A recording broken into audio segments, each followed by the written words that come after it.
नमस्ते ओं गम गणपते नमः स्वर्णलक्ष्मी नमस्ते अस्तु परब्रह्म स्वरूपिणी राज्यम देहि धनम देहि सर्वकामांच देहि मे స్వర్ణలక్ష్మి అమ్మవారు ప్రతి ఒక్కరికి చక్కగా బ్రహ్మ జ్ఞానాన్ని ఇవ్వాలని తద్వారా ప్రతి ఒక్కళ్ళు చక్కగా నవ్వుతూ హ్యాపీగా ప్రతి దాన్ని ఎంజాయ్ చేసే విధంగా ఉండాలని చెప్పేసి మనం అమ్మవారిని కోరుకుందాం. అంతేకాకుండా ప్రతి ఒక్కళ్ళకి చక్కగా రాజ్యం దేహి నాయకత్వ లక్షణాలని ఒక అధికారాన్ని పవర్ని అథారిటీని అమ్మవారు ఇవ్వాలని, అలానే ధనం దేహి ప్రతి ఒక్కళ్ళకి విపరీతమైన ధనం ఇవ్వాలని, ఎక్కడుంటే అక్కడ ధనం ఉండాలని, ఆఫీసుల్లోనూ బ్యాంకుల్లోనూ ఇళ్లల్లోనూ ధనం శుభ్రంగా నింపుకొని ఉండాలని చెప్పేసి, అంతేకాకుండా సర్వకామార్థ సిద్ధి అనుకున్న పనులన్నీ అనుకున్న విధంగా అమ్మవారు ఇమ్మీడియట్లుగా నెరవేర్చే విధంగా మన అందరినీ ఆశీర్వదించాలని, అందరూ చక్కగా ఉండాలని చెప్పేసి అమ్మవారికి నమస్కారం చేసుకుంటూ, దానికి ముందుగా గణపతిని మనకి ధనాకర్షణ శక్తిని ప్రతి ఒక్కరికి ఇవ్వాలని చెప్పేసి మనం కోరుకుందాం.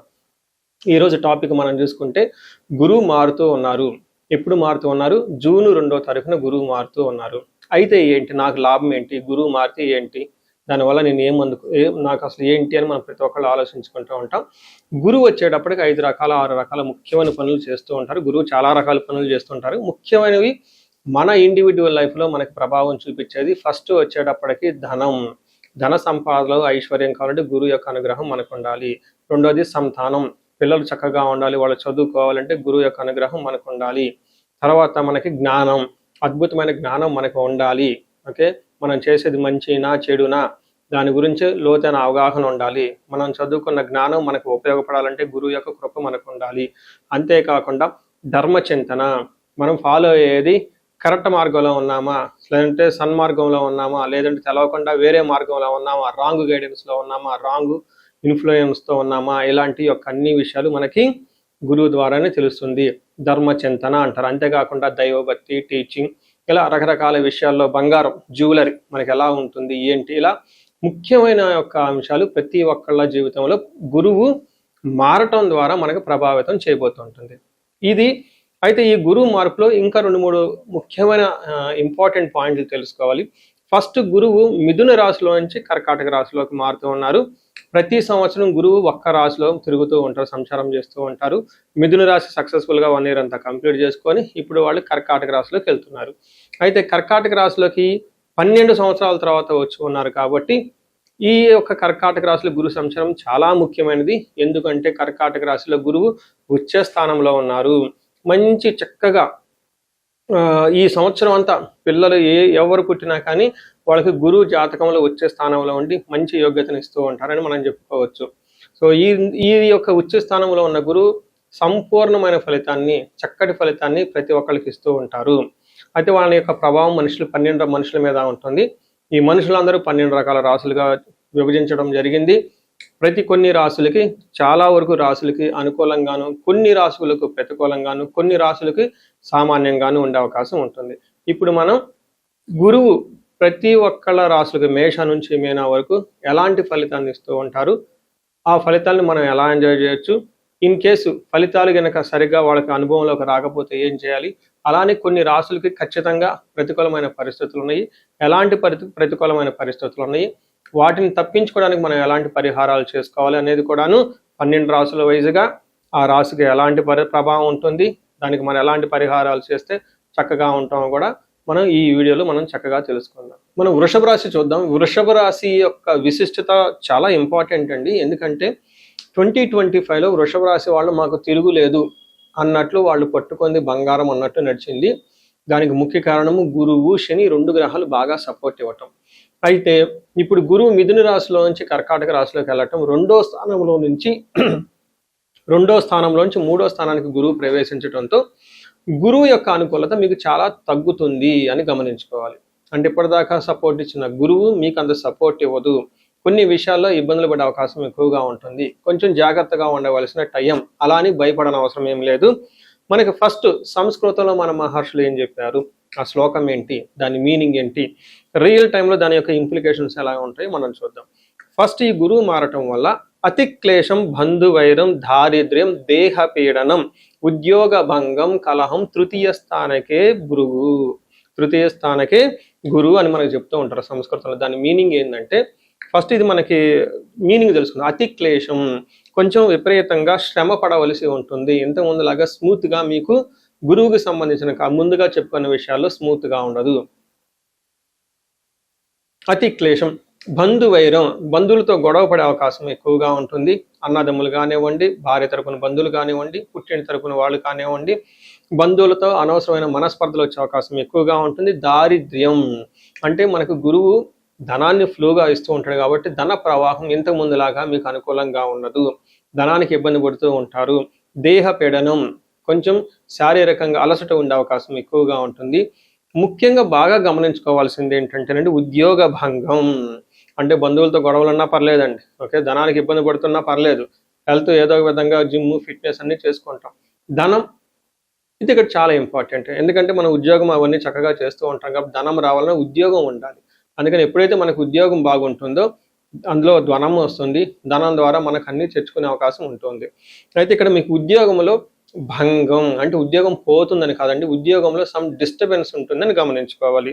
ఏ విధంగా చికాకులు ఉండొచ్చు, తగువులు ఉండొచ్చు, తర్వాత మీకు మీ బాస్కి సరైన అవగాహన ఉండకపోవచ్చు, తర్వాత గురుబలం లేకపోవడంతో మీ యొక్క అడ్మినిస్ట్రేషన్ మేనేజ్మెంట్ స్కిల్స్ మీకు తగినంత విధంగా ఉండదు. అంతేకాకుండా మీకున్న జ్ఞానం అప్రాపరియేట్గా మీకు సరిగ్గా అప్లై చేయలేదు మీ జాబ్లో. పర్టికులర్గా సాఫ్ట్వేర్ కానివ్వండి, టీచింగ్ ఫీల్డ్లో ఉన్న వాళ్ళకి వాళ్ళ యొక్క జ్ఞానాన్ని మేనేజ్మెంట్ పొజిషన్లో ఉన్నవాళ్ళు, నాయకత్వ లక్షణాలు కలిగి ఉన్న వాళ్ళకి మీ యొక్క అప్రాపరియేట్ డెసిషన్స్ వీక్గా తీసుకోవడంతో ఇబ్బందులు పడే అవకాశం ఉంటుందని గమనించుకోవాలి. అయితే గురువు కొన్ని విషయాల్లో మీకు చాలా మంచి కూడా చేస్తున్నారు. అవి ఒకటి, పెళ్లి కానీ వాళ్ళకి పెళ్ళయ్యే అవకాశం ఉంటుంది. తీర్థయాత్రలు ఎక్కువగా తిరిగే అవకాశం ఎక్కువగా ఉంటుంది. మనీ ఫ్లో అంటే ఏదైనా కనుక పని చేస్తే దానికి రావాల్సిన ప్రతిఫలం మీకు చక్కగా వచ్చే అవకాశం ఉంటుంది. ఎంతైతే ఎక్స్పెక్ట్ చేసుకుంటారో అంత ఫలితం వచ్చే అవకాశం ఉంటుంది. మనకి ఏం చెప్తారంటే పురాణంలో ఒక స్టోరీ ఉంటుంది. దుర్యోధనుడు 3వ స్థానంలో, తన జన్మరాశి నుంచి 3వ స్థానంలో గురువు ప్రవేశించిన టైంలోనే తన రాజ్యాన్ని కోల్పోయారు. తను అప్పటిదాకా నేనే సూపర్ అనుకొని రాజ్యాన్ని పరిపాలన చేసిన వ్యక్తి రాజ్యాన్ని కోల్పోవలసి వచ్చింది. ఇది మనకు ఒక అవగాహన గురించి చెప్తూ ఉంటారు ఈ పురాణంలో ఉన్న ఒక కథ. అయితే అందరికి అలా జరుగుతుందని కాదండి, మీ యొక్క ఇండివిజువల్ జాతకంలో కూడా జాతకాన్ని చూసుకోవాల్సి ఉంటుంది. మీకు దశలు భుక్తులు కరెక్ట్గా ఉంటే ఈ ప్రభావం అంత ఎక్కువగా ఉండదు. ఇన్ కేసు మీ ఇండివిజువల్ జాతకంలో దశా భుక్తులు లేదంటే వేరే ఏమైనా గ్రహ దోషాలు ఉంటే ఈ టైంలో మీరు ఇబ్బందులు ఎక్కువ పడుతుంటారని గమనించుకోవాలి. సో చూశారు కదా, గురువు ఈ రాశి వాళ్ళకి ఎలాంటి అనుకూల ప్రతికూలాలు తీసుకుని వస్తున్నారు, ఫలితాలు తీసుకుని వస్తున్నారు, అనుభవంలోకి రాబోతున్నాయో ఈ జూన్ నుంచి 2027 జూన్ వరకు, 2026 జూన్ నుంచి 2027 జూన్ వరకు ఎలాంటి ఫలితాలు ఉన్నారో మనం తెలుసుకుందాం.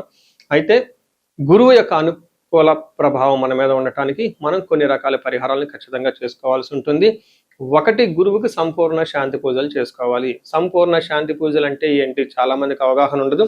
గురు గ్రహానికి మన శాస్త్రాల్లో గ్రంథాల్లో ఏదైనా గనక ఒక గ్రహం మనకి సరిగా అనుకూలించకపోతే ఆ యొక్క గ్రహం యొక్క మనం ప్రతికూల పరిస్థితుల నుంచి అనుకూలంగా మార్చుకునే ప్రక్రియ ఉంటుంది. దీనికి పరిహారాలు అంటారు. మనకి శాస్త్రాలు ఏ విధంగా చెప్పారంటే గురువుకి జప సంఖ్య 16,000 సార్లు చేయాల్సి ఉంటుంది. అధిదేవత ప్రత్యధి దేవత ఇంకొక 3,000 2,000 సార్లు చేయాల్సి ఉంటుంది. గురుగ్రహానికి ఇటు అటుగా ఒక 20,000 సార్లు జపం చేయాల్సి ఉంటుంది. అలానే గురుగ్రహానికి తర్పణం చేయాల్సి ఉంటుంది, గురుగ్రహానికి దానం చేయవలసి ఉంటుంది, గురుగ్రహానికి హోమం చేయవలసి ఉంటుంది. ఇలా ఈ 4 రకాల ప్రక్రియలను ఎవరైతే చేస్తారో గురుగ్రహ సంపూర్ణ శాంతి పూజలు అంటారు.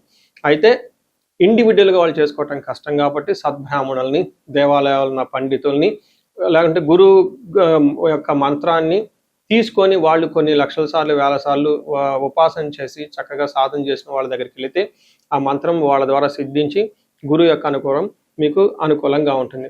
ఇది కాకుండా గురువుకి సంబంధించిన దేవాలయాలు అంటే మేధా దక్షిణామూర్తి కానివ్వండి, లేదంటే హయగ్రీవ సంబంధించిన దేవాలయాలు చక్కగా విజిట్ చేయటం చాలా మంచిది.